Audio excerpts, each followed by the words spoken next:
basic handstand warm-up. So everything that you need if you want to just do a quick session and make sure your body's warmed up. First thing to understand is whenever arms are overhead, just remember if you are popping your ribs and you're popping your back like this, you're going to have to work on your shoulder flexion, which is 120 degrees from the shoulder joint and 60 degrees from this scapular area, making 180. Both joints need to be available for you to do it.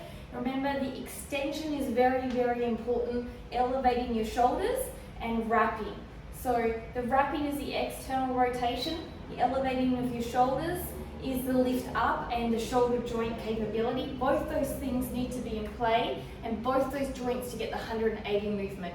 Sure signs again, if you don't have that, is that popping movement. So go back to working on flexibility if you're struggling even in the warm-up. So doing shoulder circles as you lift up and elevate your shoulders and come on round. Keep your ribs in, so don't pop like this, keep your ribs in. And you can go forward and back, or you can get a little fancy pants and you can do the swinging arm circles. So you can do this way or this way.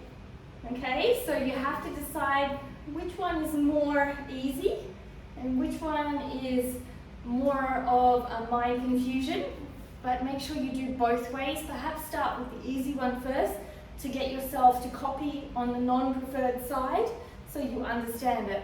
From there, do some elbow circles this way, both directions, and elbow circles up, both directions, okay? Very, very important that you do that as well, always doing both directions. From here, I want you to work on doing some movements which require you to elevate your shoulders. So you're going to sit down, you're going to pull in your ribs, you can sit cross-legged, you can sit on your knees.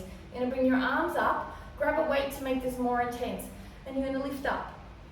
You're going to lift up again, and you're going to keep wrapping your shoulders in, shrugging up and wrapping. Shrug and wrap, that is the 180 degrees, and you're going to keep pushing up. You're going to keep tucking your pelvis, keep tucking your ribs, but keep opening the window through your cobra. So if I didn't open my window, I'd be like this. Opening the window requires me to open up like this. So my shoulders have an open part like a cobra, but my ribs and my pelvis are in. And then I'm going to keep pushing up. So you could hold a yoga block, keep squashing the ears, and you're going to do this for 30 seconds to a minute. This is going to really help with the straight arms so you don't have the bulldog internal rotation. Again, flexibility will need to be required, but also build endurance on your body before you go upside down in space. A really important thing to build upon. From there, we would just work into some lunges and arms up, really again extending up with your shoulder elevated as you do it. Into the lunges, ribs in, glutes strong. Then you're going to bend halfway and you're going to squeeze your shoulders. You can bend your knees or have them straightened. Squeeze your shoulders.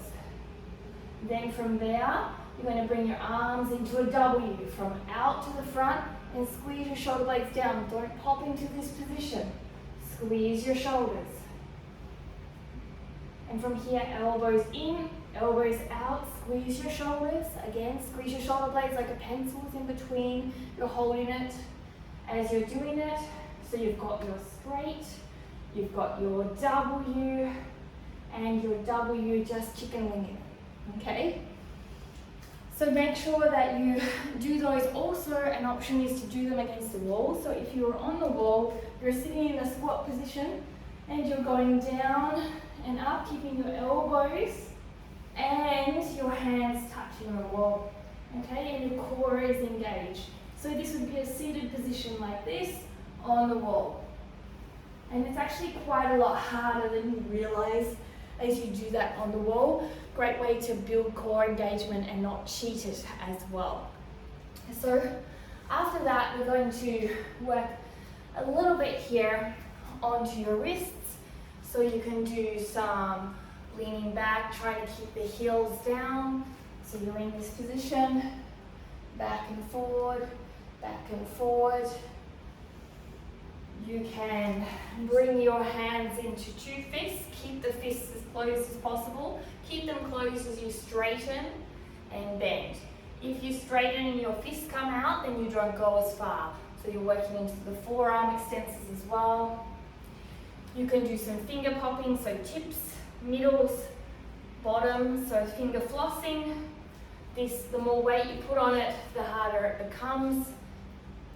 And you keep going through maybe about 10 sets of this to floss out your fingers. You can bring your backs of your hands down and rock back and forward, maybe rocking side to side as well as going through it. These are all great for your wrists. Add your own one. My favorite one is to decompress. So grab underneath the wrist bone, squeeze and rock around one way and rock around the other way. Rock around the clock. And from there, the last one I always like to do is the psoas. You can either use the backing of the wall here.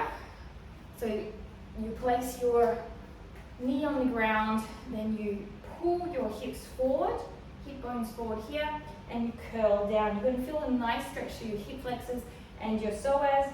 You can even, if you wish to, take it to the side a little bit. It's not a deep lunge as you do it. So if I was to show you from the side, you can put a block under your knee. Here is the movement, curling your shoulders here, holding here, pushing your pelvis bone forward, rounding like a cat movement down. Maybe if you feel like you need a little bit more, moving forward. If you're not feeling it, this is a sign that awareness needs to be built.